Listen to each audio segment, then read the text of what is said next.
Namaskaram, everybody. Thank you for joining. Let's begin.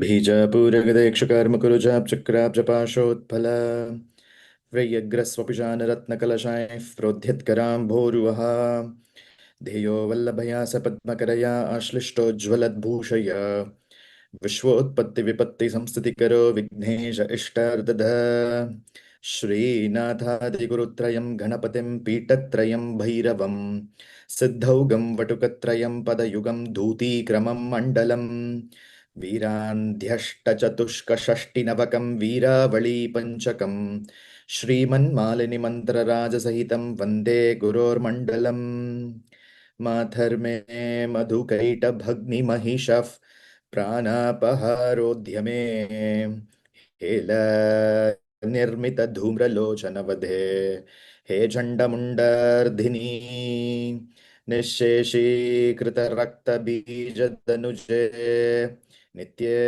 निशुम्भापहे शुम्भध्वंसिनि संहर सुदुरितन् दुर्गे नमस्तेऽम्बिके सर्वं श्रीचण्डी महालक्ष्मी श्रीपादुकां पूजयामि तर्पयामि नमः सद्गुरुं श्रीपादुकां पूजयामि तर्पयामि नमः.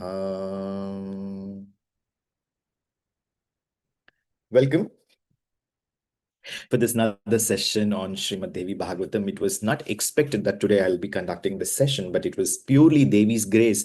And I think the interest that not just the interest, perhaps the profound interest that each one of you is developing towards her charitram. It's the more and more the love you have towards knowing your mother, it's getting things much easier, I guess, irrespective of my traveling now, which I'm doing for my research and other things. I was continuously studying, reading, and contemplating in different kshetras, trying to pray to Devi to show the path of, it's not about simply giving these classes with a sense of intellectualism. It is all about it is about, as I keep saying, it is about the right bhavna that needs to be transformed, actually, which is very important. And that is what it carries for lifetimes, actually, for us. And specifically, when we are going to quit this body, we are not going to take anything else except for this that we are just now acquiring, actually, which is very important for each one of us. And being in this body, how we are going to utilize this body, mind, sense, and intelligence is what is going to be decided with knowing our mother in much more in an effective manner, actually. So let's begin. So yesterday, we understood from the perspectives of Śrīmad Devī Bhāgavatam as who is considered to be supreme. Without telling, who is supreme, it was all clear that who is supreme. Actually, that was the beauty of it, actually, because it is because if you look into Bhagavad Gita, actually, interestingly, my Gurunatha will say this, like in Bhagavad Gita, Krishna will go on say, see, I am God, I am the Bhagavan, come to me, like, but here she's not declaring, she never even declared that she's the supreme, but she brought in things, in the place it should be, actually. So this is, I think this is the typical characteristic feature of somebody who is an evolved person, actually, or somebody who has that deep sense of governance, leadership, or if I have to put it in simple sense, women carry it, actually. It is an inward quality of women, basically. They we assume, or rather the world assumes, that they are naive, they are not capable, they are secondary, all sorts of things. But when it comes to things, oh my God, like, they prove themselves without proving themselves, actually. That's the beauty part of it. And I think this is all coming directly from Devi herself, which is portrayed through her story. Now let's get back a little. We are now not going further into the Bhagavatam. We are just going behind into Bhagavatam, because you got introduced into who is Devi all about. And we are talking about the chunks or the important chapters, particularly in this bridge course, about, about as Durga Vijayam, as understanding where she came from and what is the Charitrams all about.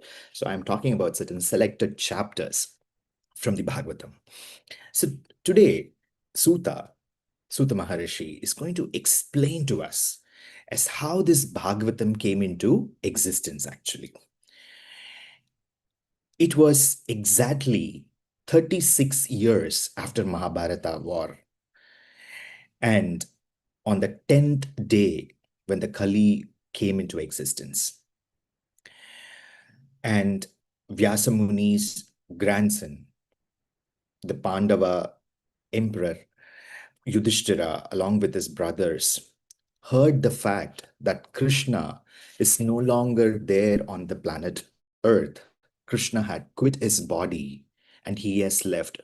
There was a very huge sense of remorse. There was a huge sense of darkness that prevailed on Earth, actually. Everybody were completely shocked and disposed, as we know that when a great leader actually, is no more, dies, what happened, that day is completely devastating, or that sadness is completely takes up. But here Bhagavan Krishna himself has quit the world actually, and he has went back to Vaikuntham. And now what needs to be done? Everything is kind of looking very shocked for each one of the people who were at that point of time. Then the Pandavas felt it is enough with all the sufferings they had actually and everything that they have seen. So what they decided was that they will actually crown the grandson of Arjuna, because you know that Arjuna lost his son in the battlefield of Mahābhārata. So the grandson was there, and the grandson was none other than Parikshit Maharaj. Parikshit was there, and they crowned him as the king of the Kuru dynasty, and they also quit the world. And for 60 years, Parikshit's rule was completely superb in terms of the entire governance and the structure he gave to the dynasty and to the kingdom at large. But fate has its own spaces, actually. So one fine day, what happens? Like any king who will go to the forest to hunt as a pastime, he also left to the forest one day, and he saw a nice, fine, beautiful deer actually, which was playing around in the forest. And what he does, he actually, within that dense vana, the forest, he uses his bow and arrow to kill that deer actually.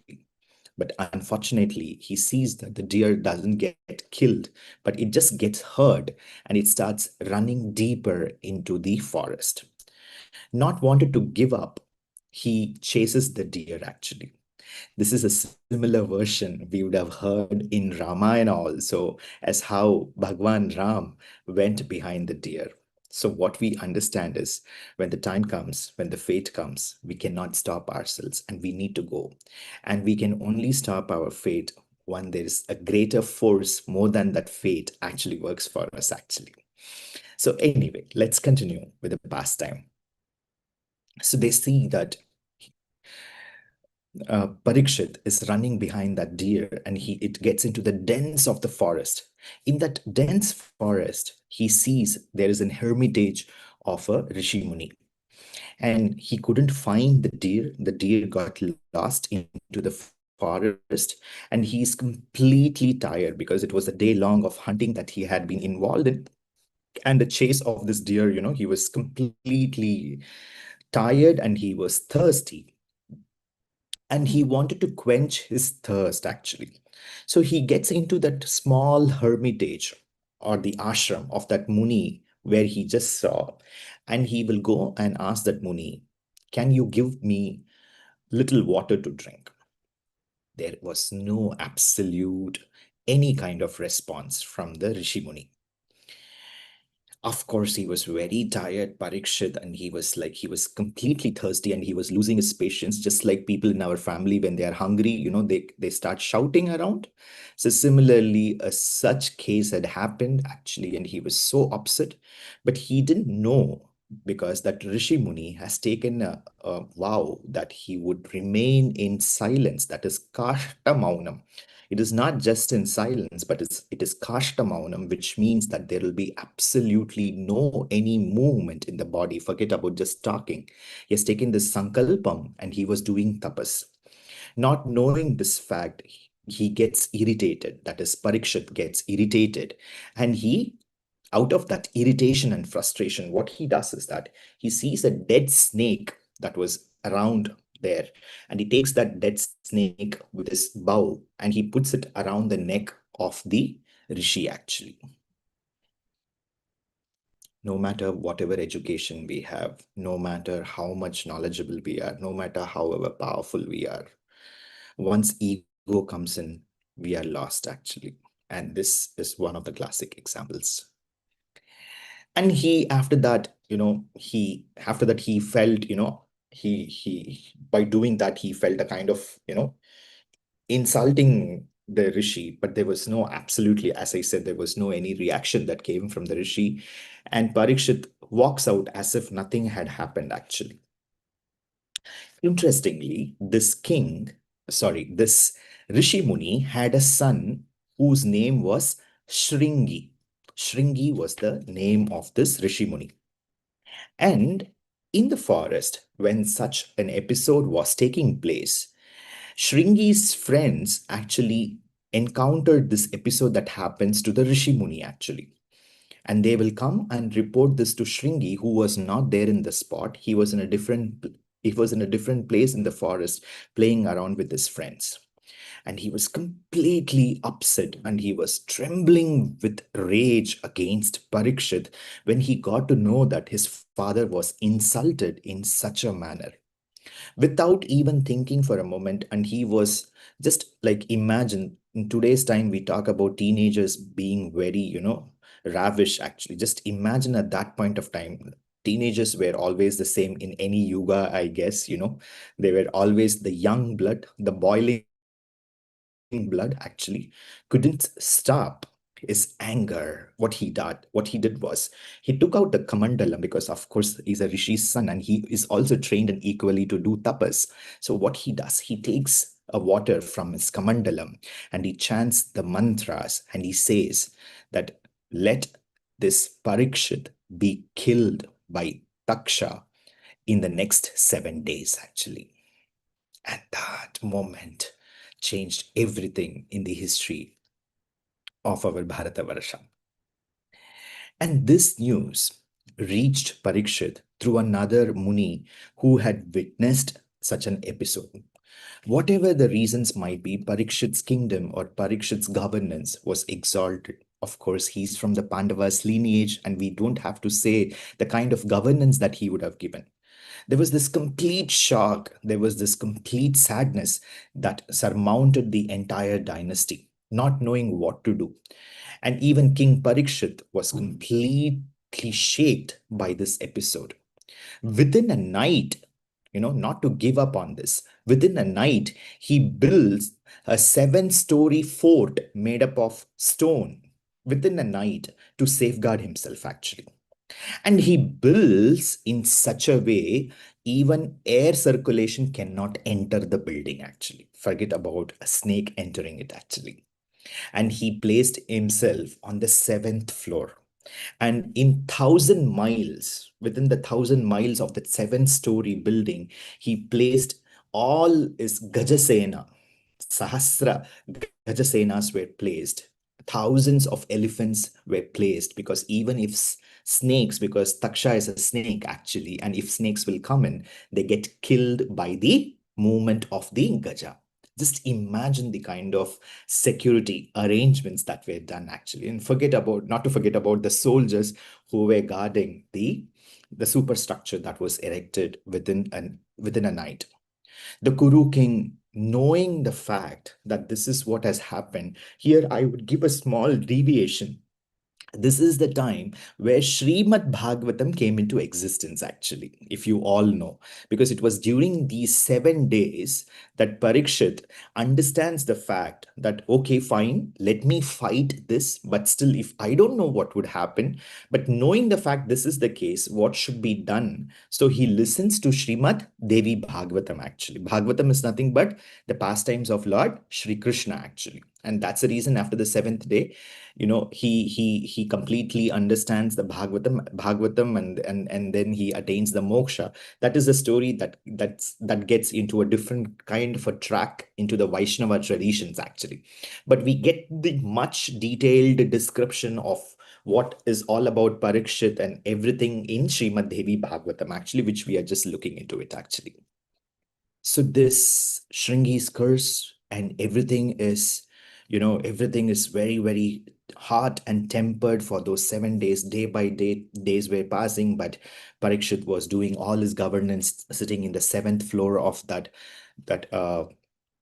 vacuum spaced, the fort that he has actually constructed.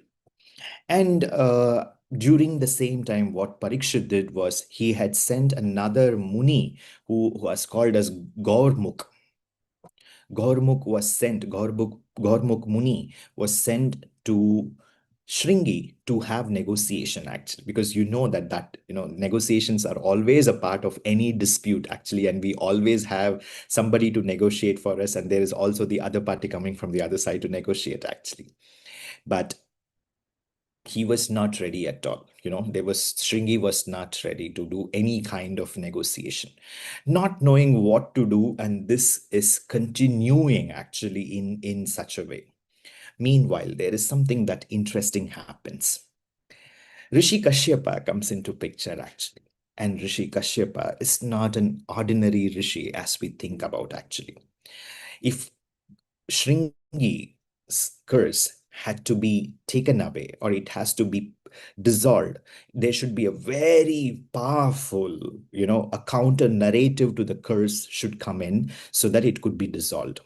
And it seemed the fact that Kashyapa had this solution to dissolve this curse. But meanwhile, during this such an hour of emergency, we see that the entire palace, that entire fort, that vacuum fort that was constructed, was filled with Brahmanas, finest of the finest priests, tantrics, chanting mantras, doing prayers.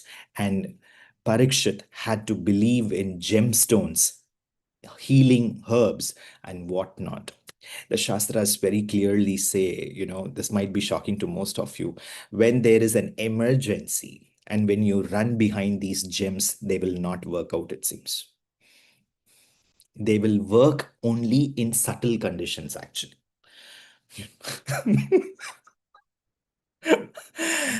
Because that anxiety will not allow those gems to bring out those effective energy. So when you are absolutely calm, if you need, you're supposed to wear those gems, and those gems can bring in some kind of difference. You understand what I'm trying to say?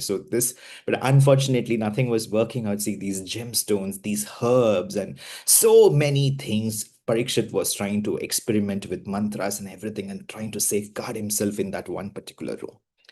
Meanwhile, as I mentioned, Kashyapa Maharishi comes into this picture, and Kashyapa, he rushes towards the kingdom of Parikshit. Now this Kuru dynasty, what's going to happen to Kuru dynasty and the king of Kuru has spread into all parts of the world, and everybody's looking forward to what is going to happen actually.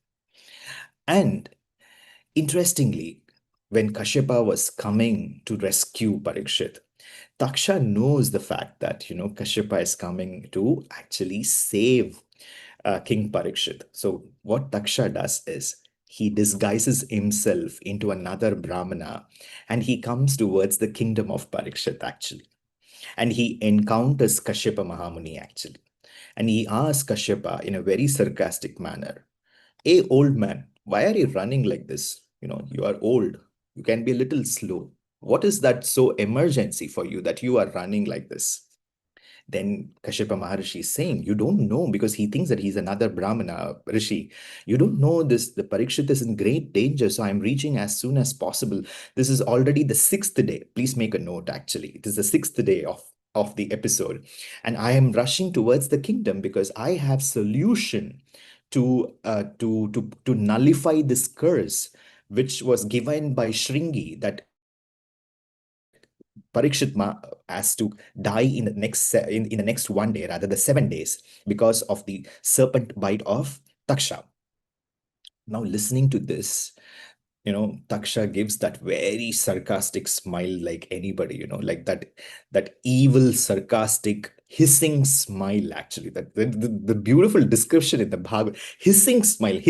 Why? Because the snake does the hiss, so the hissing smile that comes in, and Taksha changes the appearance. It changes its appearance to the snake, and it stands in a very bold manner in front of Kashyapa. Do you think you have the power to nullify the poison that I have? With great confidence, Maharishi says that, yes, I do have it. So that immediately at that point of time, what they do, there is this testing happens actually. So, okay, fine, let's see how you're going to do this. So in that very spot, they saw a huge banyan tree actually. So Taksha says, now let me actually, spit my venom on this banyan tree and put an end to this banyan tree. Let's see if you are able to bring its life back, actually. Kashyapa accepts, actually. Okay, fine, let's do that. So, what within some seconds, Taksha spits the venom on such a gigantic banyan tree, it seems. And that banyan tree was so gigantic that 1,000 people at a time can take shelter under the banyan tree, it seems. 1,000 people. Just imagine the size of the banyan tree, actually. Within seconds, the tree becomes ashes. Within seconds, it becomes completely ashes. And Taksha is standing there with great pride, actually, look at me, But Kashyapa Maharishi was not at all bewildered with this. What he did, there was a small stream of water that was running next there. He goes there, he picks up he picks up a little water in his hand, and he collects, before that he collects all those ashes, okay, that the tree, that gigantic banyan tree which turned into ashes, he collects all the ashes, and he goes to that stream, he picks up water in his hand, and he chants the required mantras, and he pours it on that ash. Lo, within the next second, the tree is back in its own space, actually. Now Taksha is completely devastated, shaking in tremor, actually, not knowing what to do. Oh my God, look into this power of this Mahamuni, actually, what to do now. He's completely shaken, actually. Now Taksha had to surrender, actually. Taksha is coming to his own terms, and with all respect, because when the power comes in, the respect comes in automatically, actually, with all great humility, Taksha is asking Maharishi, like, why do you have to save him, actually? He's asking this, why do you have to save him? Kashyapa Maharishi's agenda was very clear, because, of course, if I'm going to save him, I'm going to get a lot of good gifts, actually. I'm going to get a lot of good gifts from the king, and the kingdom is going, is going to appreciate me. But Taksha says, I promise you, whatever he's going to give, I will give the twice of that, actually. I'll give you the twice of that, and you please don't go and save him, actually. Now, this has made the king to think about the Maharishi to think about it, actually. What should I do now? Then Maharishi is saying again, no, you might give me, but imagine the kind of name and fame that I will get. History will remember me for the fact of saving the Kuru dynasty. After all, it is the blood of the Pandavas, actually, which I'm going to save, and it is going to be a miracle. It's not an ordinary event, it's an extraordinary event that is going to unfold in history, and I'll be forever known that I can, this, there is nowhere it is given in the Shastras that once a curse was given, it could be completely nullified. And I'm going to change the recourse of the history of this entire curse, actually. But when Maharishi was talking about this in his Divya Drishti. He could also understand that, this is the fate that needs to happen actually. And this is going to unfold a huge picture for the entire larger cause actually. So knowing this larger cause that was involved into this, what Kashyapa Maharishi does is he simply accepts the deal that was placed by Taksha, and he accepts the favors that Taksha wanted to give, and he leaves the space. So even Kashyapa Muni's activity, which was supposed to bring in the life-saving mission of King Parikshit, that did not work out actually. But this did not actually, what to say, this did not um, uh, this should have altered the entire fate as we are discussing of Parikshit, but it shouldn't have happened because there is a larger course of history that is there to unfold. So moving forward, it is the seventh day actually.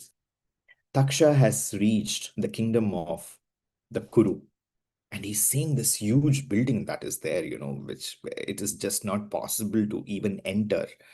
And he was thinking what to do now actually. How am I even going to enter this place to kill this king actually?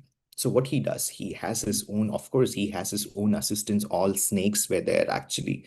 So invites all the snakes to come there, and all of them, what they do actually, they disguise themselves, as brahmanas actually. They disguise themselves as brahmanas, and this Taksha, interestingly, he disguises himself as a small insect, and he gets into the prasad plate that these brahmanas are carrying there. The brahmanas are carrying some fruits, flowers, and everything actually, in terms of giving it as an offering, as prayers for King Parikshit actually. So he gets into that. In one of the finest fruits, he gets into that, becoming an insect, and he's there. And these brahmanas approached the kingdom actually. Of course, you know that there's a very high level security that is there, and they were stopped at the gate of the dynasty saying that, this cannot just happen. You cannot enter today. This is not possible. And these brahmanas are pleading. We have got very special prayers. We have performed prayers in all the holy tirthas, and we have got the very powerful prasad to save the life of the king. So we should be allowed to enter the kingdom actually. He said, nothing doing, you cannot enter. So what to do? Ultimately, they thought they will not be allowed. They already planned the strategy that they can hand over the prasadam, and the prasadam can reach the king. So they did the same thing. They handed over the prasadam plate, saying that, okay, fine, today we are not allowed. It is fine, because the gatekeepers are saying, let it be for today. Tomorrow you come. If today is over, everything will be fine. Perhaps you can come tomorrow, and we will take you to the king. You can meet the king, and you can give the prasadam. They said, no, we have come here specifically to give this prasadam actually for today. So they said, okay, fine, we are not allowed. So let these prasadam be taken to the king actually. And and as they thought, okay, this is prasadam, and it's actually because the king is already involved in all kinds of remedies,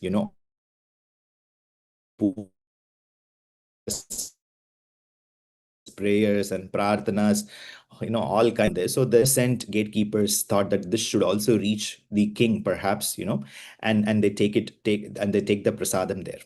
And once they take it to the seventh floor actually, and of course Parikshit was happy, saying that the prasadam has come in, and he was distributing the fruits to all his all the ministers who were there actually, and he took the finest fruit. And look into the fate actually. Out of all the fruits that were there, he took out exactly that fruit in which Taksha was present as the hidden insect actually. And he took the finest of the fruit, and in that he saw that a very different copper colored, a black eyed worm just came out of the flesh actually. And before even he can throw it anywhere, because that it was a vacuumed, a space, he cannot even throw it anywhere to get rid of it. Nothing could be done actually. That Taksha, from that worm, he came into his exalted form of the poisonous snake, actually. Looking into this, the ministers and others who were actually in that place, they were completely devastated, not knowing what to do. Some of them even opened the doors to just escape. And just to escape, they actually had jumped from the seventh floor of the buildings, it seems, actually, just to get saved. That kind of a panic and tremor that was caused. And unfortunately, Parikshit got caught by the snake. He was so helpless and he was completely piled up by the snake. His body was completely piled up, and the snake took over his neck and it strangled and it bit him. And that was the end of Parikshit, actually. It was completely a saddened state that was there. And all these things just orchestrated within a few seconds, actually. The entire Kuru dynasty came into a standstill at that moment, and not knowing exactly what needs to be done, actually. And now, one among you who could be there, they landed up asking Sutta Maharishi, okay, what it has to do with Devi Purana? We were supposed to know about Devi Purana. What is happening around? Wait, wait, wait. Things cannot be unfolded so easily. There is a lot of stories behind the actual story comes in, actually. So you need to wait to understand the story, actually, how it came in. So moving further, Sutta Maharishi is explaining further the tragic states of affairs that further unfolded. Being bitten by the heinous poisonous snake, Taksha, it seems that the entire body of Parikshit completely was smitten in poison, and it completely turned blackish, as if it got burnt, actually. You understand, like half quarter burnt body, how it will turn up. The body became like that, it seems. And since this was considered to be a Durmarana means a very heinous death, even the last rites couldn't be performed, it seems, actually, unfortunately. And it was completely, as I said, it was completely very shocking, not knowing what to do, but still they have taken it near the Ganges. And just like any stray person, who doesn't have anybody, could be burnt like that. His body was burnt, it seems, actually. And that was completely shocking for the entire dynasty. Now, knowing this, what needs to be done, because he comes from an exalted family background, from the Pandavas background, and he was the king of the dynasty and everything. So what they do, they make his body, they make his body in grass, in a pile of grass, like they give a form of the grass, they make the body, and for that, they will do the avahan and they will do the shanti and everything, and then the final rites were performed, it seems. But his body couldn't be handled with the state honors that should be done, because it was a very tragic death, and it was out of the curse that happened, that none of the state governance or the state formalities that can be done in terms of honoring a king, that couldn't be done, actually. And this was, this, when all these things were unfolding, Parikshit's son was a very young boy, actually. He was not even a teenager. And who's this son? Janmejaya, actually.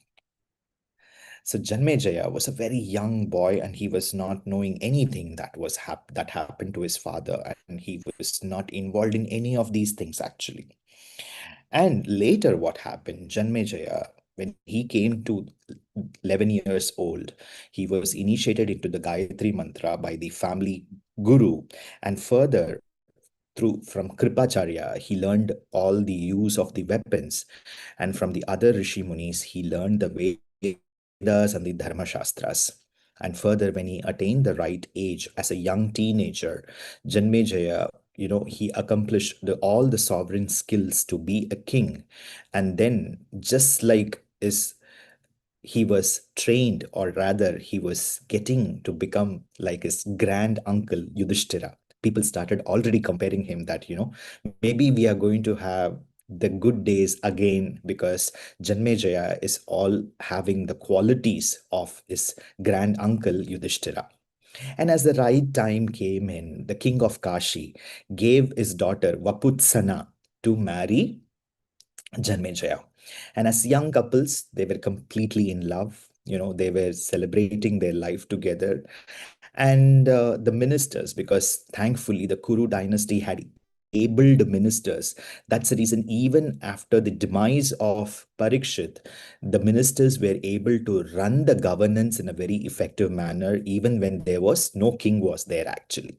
So similarly, during the same situation, what happened when Janmejaya got married to Vaputsana, and he was very happily leading his life, completely forgetting the Raja Paripalanam. The ministers were taking care of the entire governance. Now unfolds the story. After a while, when all these happy things were happening, one fine day, Rishi Uttanka, Rishi Uttanaka enters the kingdom of the Kuru actually. And he was very ravaged, and he asked this question to King Janmejaya, saying, you have no remorse. Are you not feeling upset? You are going on enjoying your family life, your newly married life with your wife, till how long? Are you not going to take the revenge that happened for your father? Now, listening to this, Janmejaya was completely shocked actually. What happened to my father? Why should I take revenge? Because Janmejaya was thinking that his father died because of some Brahmana Shapam actually. The Shapam, or the curse that he attained from some Brahmanas actually. He didn't actually know the real story. It was not narrated to him. Of course, who wanted to say this story? So and he was young at that point of time, and this was never narrated to him actually. And after this episode of knowing this, the Muni Uttanaka completely narrates the story to Janmejaya. Janmejaya was very upset, and he was crying and crying and crying. I didn't know that such a fate had to unfold for my father, and this was not informed to me at all actually. And how can it be stopped actually? How can, because my father died in such an agony, and the worst part is that his soul is still trembling somewhere, and it has not reached the right locum, because he couldn't be even given the last rites properly. And what a shame that has come in into the entire dynasty, that my father had to be killed by the snake due to the curse actually. And the king was advised by the Rishi Uttanaka that this is the right time, that you have to take a revenge upon the one who killed your father, which was Taksha actually. And now listening to this, because Taksha was not any, no ordinary sarpam actually. It was not just an ordinary snake. It was the king of all the snakes actually, Taksha. And for this, the king was advised, because the king pleaded Uttanaka Rishi to actually let him know the right, the remedy to be what to be done. Then Uttanaka Maharishi explains to him that, we have to create what is called as the Sarpa Vinashana Mahayajna actually. Sarpa Vinashana Mahayajna. And for this, they choose the right place in the banks of Ganges, and they make a pandal which has 100 pillars actually. In a 100 pillared pandal actually. And Sahasra Brahmanas were invited. 1,000 Brahmanas who were well trained in mantra shastras, who had the right achara anushtana, were invited to chant the required mantras actually. And what happened was very interesting further. This Yajna was just like a volcano actually, and as the mantras were chanted, it was like, all, it was not just Taksha, but all the snakes were pulled into the it seems. They're getting pulled and they were falling into the Yajna Kunda, it seems actually. It was such a powerful yajna that was taking place. And of course, the mantras, which was chanted by thousands of Brahmins, and it was headed by the very Rishi Uttanaka. And what happened? The mantras were started reaching Taksha actually. And Taksha was getting pulled by the power of the mantra. Not knowing what to do completely, he Taksha goes to Indra Sabha actually. He goes to Indra because everything was done under a kind of an understanding, right? In a sense. So Indra, the Lord of the Devas, and he says, "This is what is happening to me. I don't know what to do. You have to save me now." And what happens in Amaravati, that is Indra's kingdom, uh, the space was given for Taksha because thinking that the mantras will not penetrate the Devalokam, so thought that he can be saved there actually. But unfortunately, that was a great mistake, they thought. But even there, the mantras started reverberating, it seems. Actually, the mantras' powers or the vibrations have reached even the Indraloka, actually. And nothing could be done at that point of time. And Taksha was completely, afraid that he's going to come to an end. His life is going to come to an end into that Maha Yajna that is taking place, actually. And when talking about all these aspects, then what happened? Taksha taught that the only person who can save at this point of time could be Janmejaya, actually. I mean, sorry, sorry, instead of getting killed by Janmejaya's yajna, what can be done was that, he could only be saved, his life could only be saved by Astika, a young boy who was the son of Muni Jaratkaru. Astika, who was the son of Muni Jaratkaru. Now, who is this Jaratkaru? Now we should get into there actually. Or rather, Jaratkaru and Astika. This Astika, you know,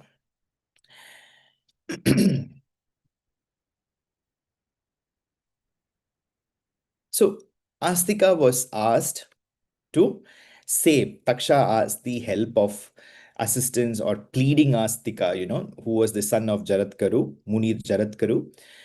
So what Astika does, Astika goes to the Yajna, Yajnashala, and he saw all the Brahmanas chanting and Janmejaya being there and everything. This Astika had this power, it seems, actually. He is Mitubhashi, it seems, actually. When he speaks, it's completely in Tamil we say like, or even in Hindi, acha maska lagana, nalla butter potradhu, like nice maska lagana. So something like that. It's like nicely he will speak actually. So what he does, he enters the Yajnashala and he praises beautifully Janmejaya actually. Okay. Janmejaya was praised actually because of course he's a king. So he was praised for all the good things that Janmejaya is all about and all the nice, lovely praises that he hears from Astika, the young boy. And looking into the effulgence, the akarshana that was there in this young boy, Janmejaya gives him Varapradhanam. Now comes the worst part for Janmejaya. Janmejaya will say, now that you have done such a beautiful thing, now I will give you anything that you desire for. I will do, or I will give you anything that you desire for. Astika will ask, for sure. He says, of course, yes, I'll do that. I'm going to do that. Then Astika will say, okay, you have given it to me. He said, yes, I have given. You know. Then he will say, stop this yajna right at this moment. Janmejaya couldn't, he was like, am I hearing something wrong actually? Is it like, is it like I'm hearing the right thing? He said, yes, I'm saying stop this yajna right. Of course, because the king has given the word, nothing can be done. And he had to stop the yajna. And after stopping the yajna, Of course, he was so upset, crying and crying, not knowing what to be done, because, his father, because he did this entire sarpa, sarpa shanti, or this entire yajna, the sarpa shanti yajna, was Sarpa Shatru Vinashana Yajna, sorry, the Sarpa Shatru Vinashana Yajna was done for actually to bring salvation to his father, correct? It was more than the revenge. Revenge was one part, was there definitely for Janmejaya, but also he felt that, by doing this, his father will be happy, and then he can reach the right planets he's supposed to reach, actually, because it was like his father, as we know, the last rites could also be not performed because of this particular episode, actually. So he felt more than the revenge, this is going to bring him shanti, actually. And he was literally, crying and moaning around and not knowing what to do, actually. And of course, it was such a big yajna that was happening. He saw that his uncle was also present there, actually. You know, his uncle was also present there. That and sorry, not his uncle. Vaishampayana was also present there. And Vaishampayana actually discusses this entire episode in great detail, and we understand the details coming from Mahābhārata, actually. And since it was such a great yajna that was unfolding, what happened was that Vyasa was also present in that yajna, because all the rishis were present, actually. And of course, Vyasa was also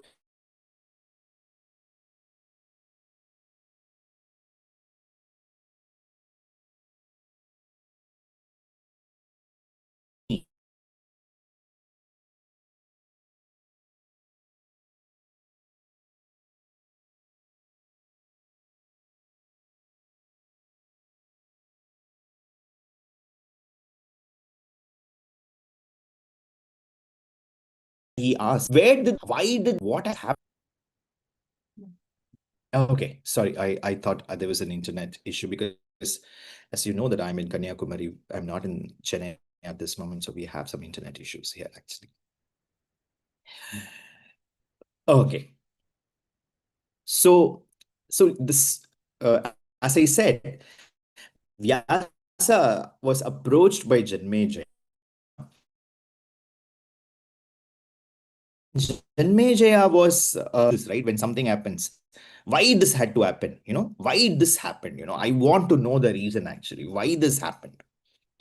And also this question, who is this boy, actually, where did he came from, actually, I wanted to know about this. And now Vyasa is going to give response to Janmejaya. There is another story that is actually unfolding here. Vyasa is starting to narrate. There was this one rishi called as Rishi Jaratkaru, who was a celibate, who was involved deep into tapasya, it seems. One fine day, what happens? This Rishi Muni Jaratkaru, upon his tapas in the forest, in a cave, he sees the atmas of his forefathers. It's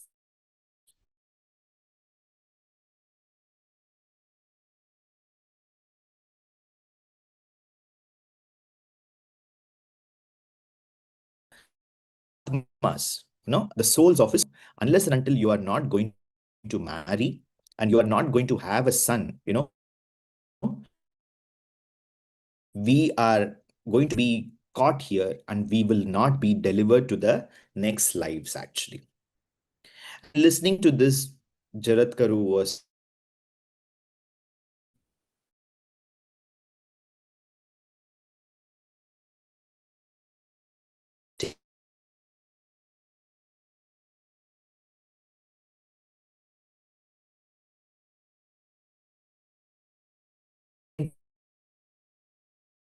he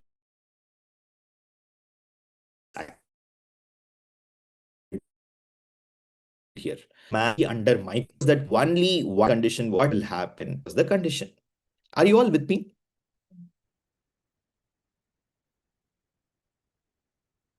Can you all give me some emojis like you were all with me?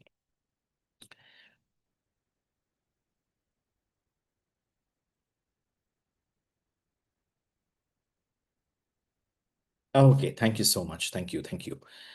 So you heard the last sentence that I said? Jaratkaru was giving this, he's ready to get married, but he said that I will only marry on my conditions actually. And what was that condition? That girl should be explicitly obedient actually. She should never ever do anything against my wish actually. See, these conditions are not coming now. It has been there for a while, I guess, actually, all these conditions. But it perhaps never worked out in any of the yugas. That is the only problem, actually, you know. So what happens? Okay, fine. And then they decide that, okay, fine, let's start the search and we will find the right girl, actually. Meanwhile, there is another story that is unfolding. That is Kashyapa Muni. Again, we are going to Kashyapa Muni. And Kashyapa Muni had two wives. You all will be knowing actually. Kadru and Vinata. Correct? Kadru and Vinata, the two wives of Kashyapa Muni. And of course, these two were not very, happy with each other. They were always fighting around with each other and they wanted to, put an end to each other. They were literally waiting for moments where they can kill each other and, and put an end to their lives actually. So this was going on, happening in various ways. And this is one of the episode there actually. And it all starts with Vinata only. Kardru, at least she's fine. We cannot say much of complaints, but it is Vinata who actually, it's always the problem starts with Kadru, not with Vinata. She's the one who always creates this problem actually, because she wants always to prove her supremacy actually. So in one such instance, what happens? She goes and challenges Vinata, saying that, let's play this one game, that what is the color of the Surya's horses? Actually, this is the question she asked. What is the color of Lord Surya Dev's horses? Actually, because she said, like, of course, anybody will know it is white color, because Surya himself is white color and it is white color. So for that, Kardu will say, you are such a foolish girl. You always prove yourself to be fool. It is black in color. And now she will say, no, it is not black color. It is white color. Then Kadru will say, if that is the case, if I'll prove it is black color, then what will happen is that you have to be forever my slave, actually, if I'm going to prove that it is black color. Then in the way Vinata also says, fair enough. If it is not, then you have to be slave of mine, actually. Then they accept for this game. And the next day morning, what was there?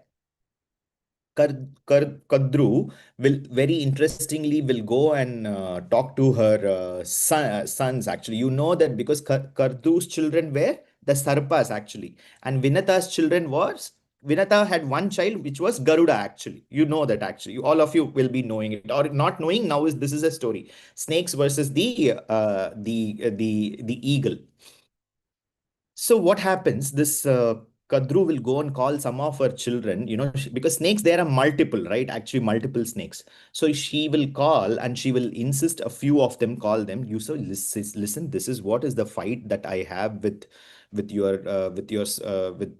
the other lady. So I have challenged her like this. What you have to do is that tomorrow when the sunrise will happen, you all should fly and you should cover the Surya snake, so that when the sunrise will happen, the blackish layer will come out so that I can point to her saying that you see the horses are actually black in color actually. And these children, like they are like today's children, I guess actually they are not like those innocent children at that point of time. They were like today's children who can talk back and ask questions.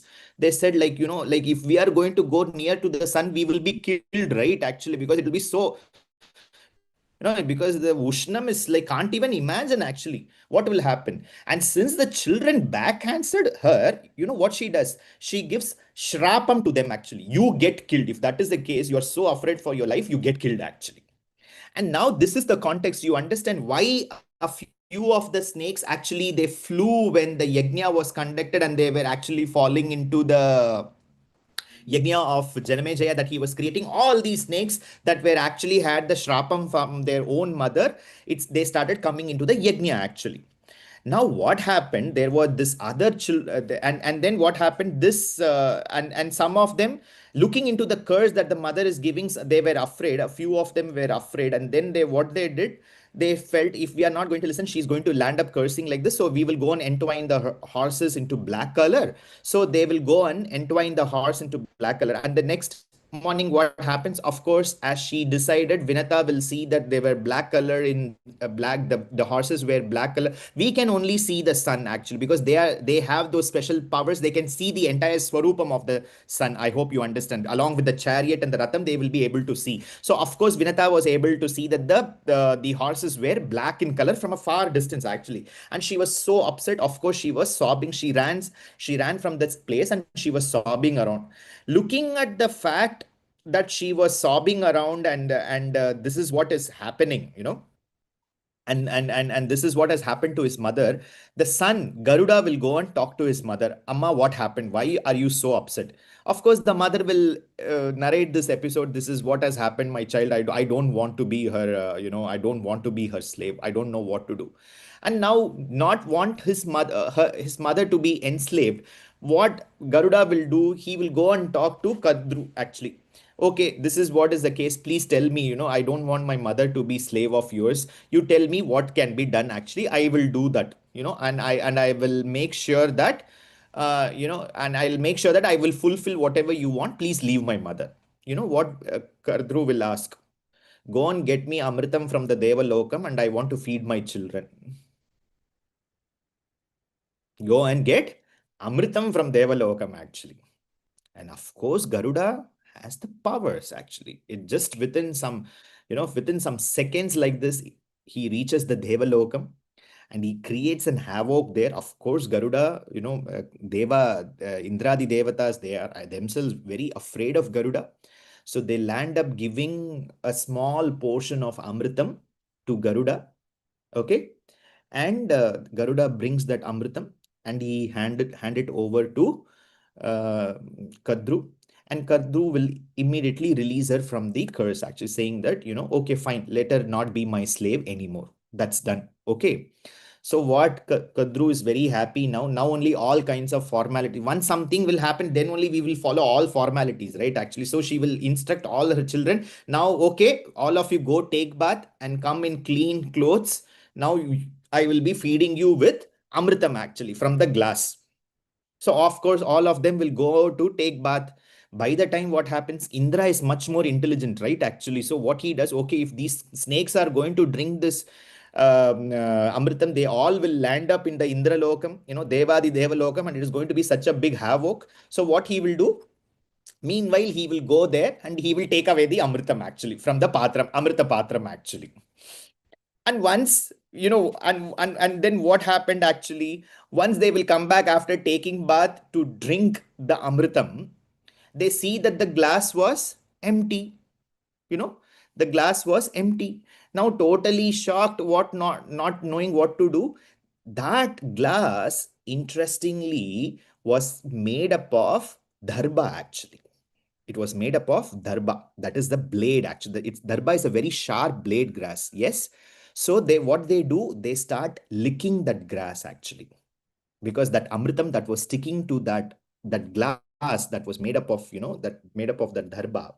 So they start licking. So because they lick that amritam and that was a very sharp blade of grass, the tongue gets slit into two halves actually.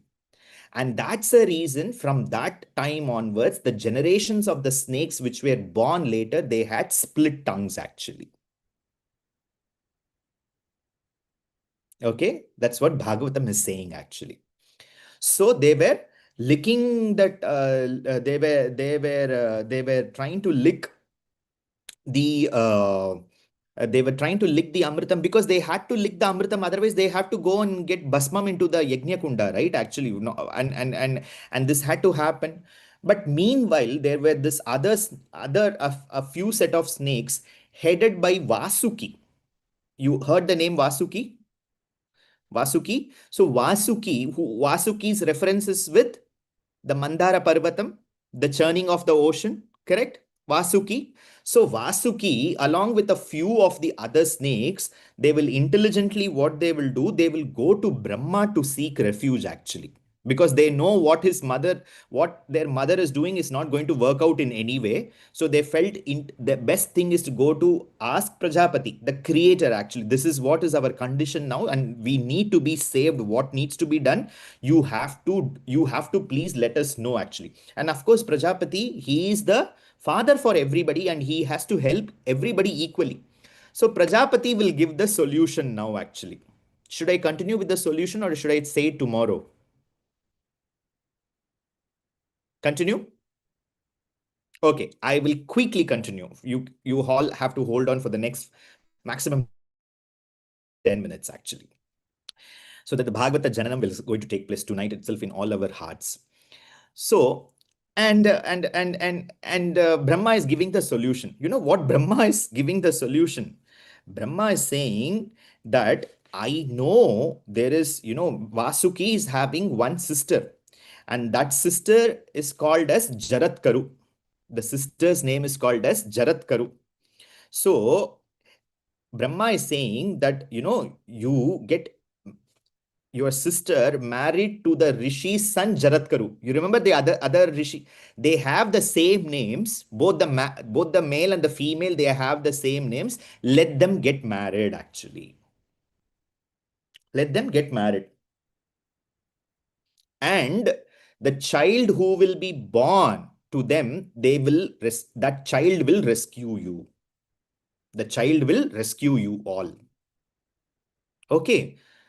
And since this was instructed by Prajapati, Vasuki, what he does, he goes and pleads the Rishi, saying that, please marry, my sister. She will absolutely be obedient to you, and she will not even say anything, one single word against you. She will just, listen to you forever and ever, and she will not even dare to think anything against you or forget about thinking. Also, she will not even in her dream, she will not do anything against you. Like, this word was given by the brother.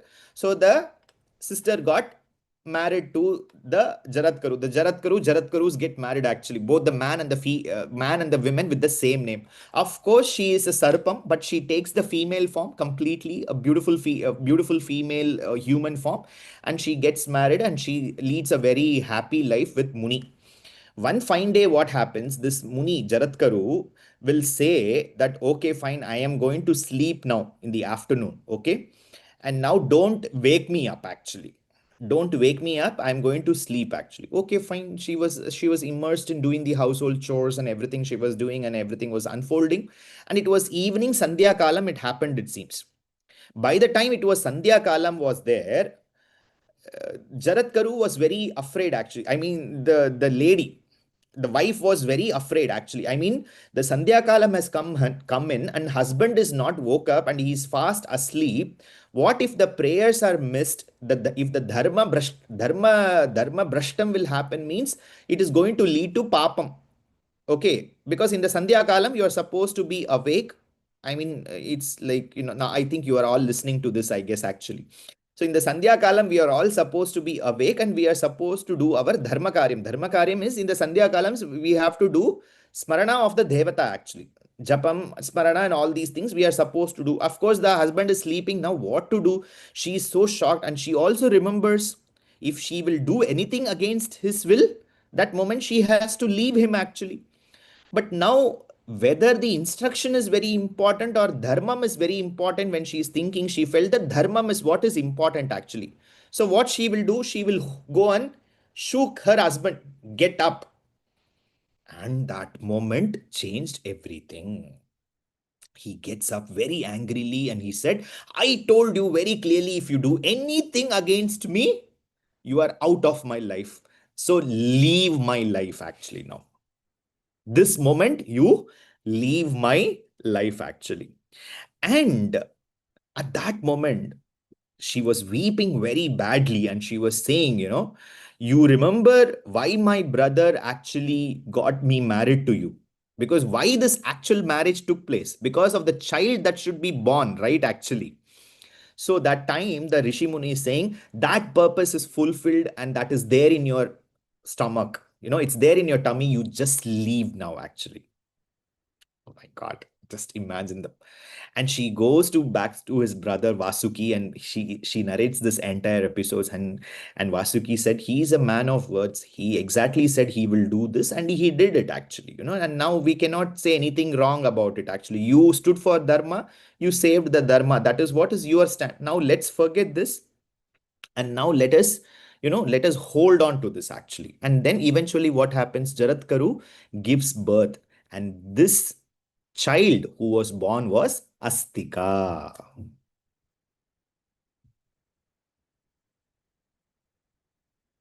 And this is the Astika who comes to the Sarpa Yajna. Because, of course, Taksha is related to him, right? Yes or no? It is all his blood relatives, actually.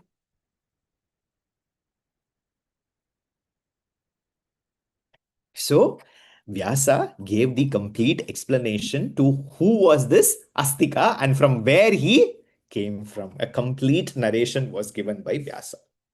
But now the question is still remaining, right?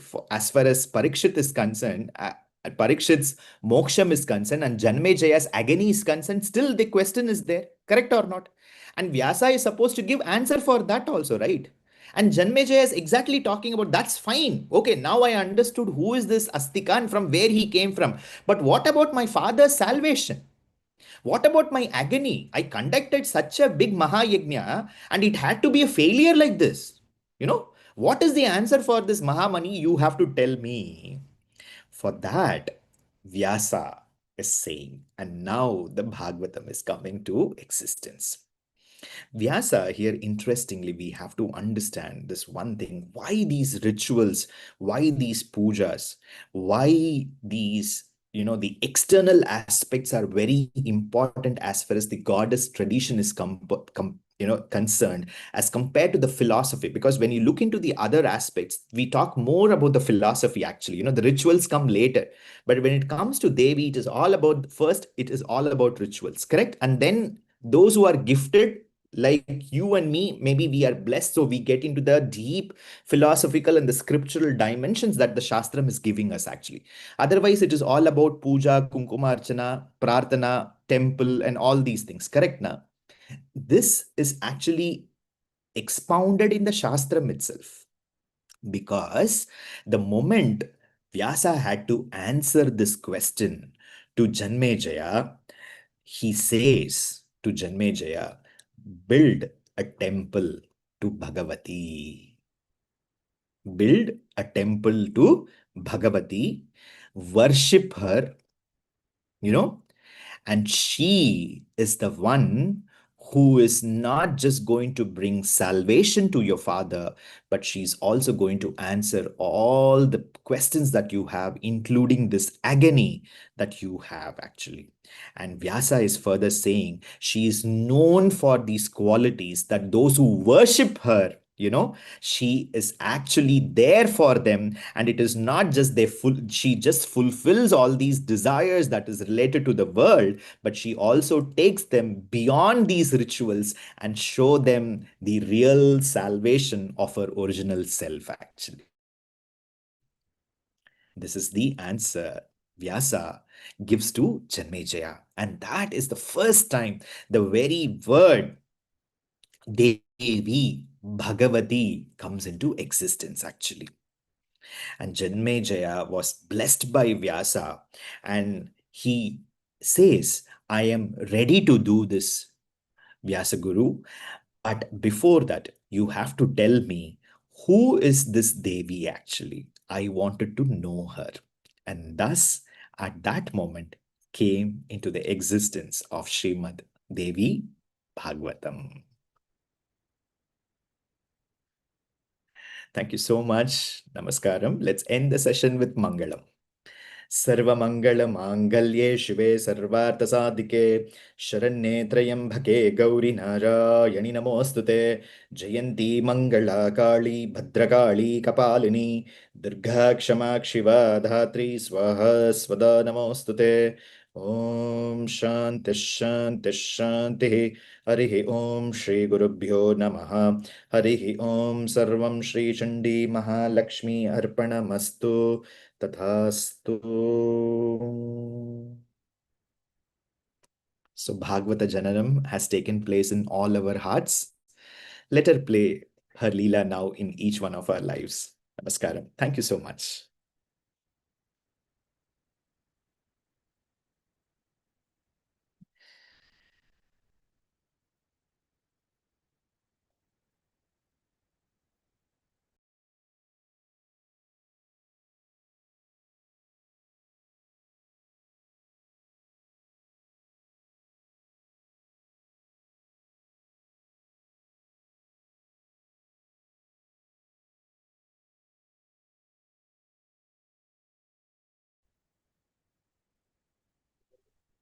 Thank you, Thank you. Guruji. Thank you. We were waiting to be unmuted. Thank you so much, Guruji. Thank you, What Guruji. what Thank you a so much. blessed class it was.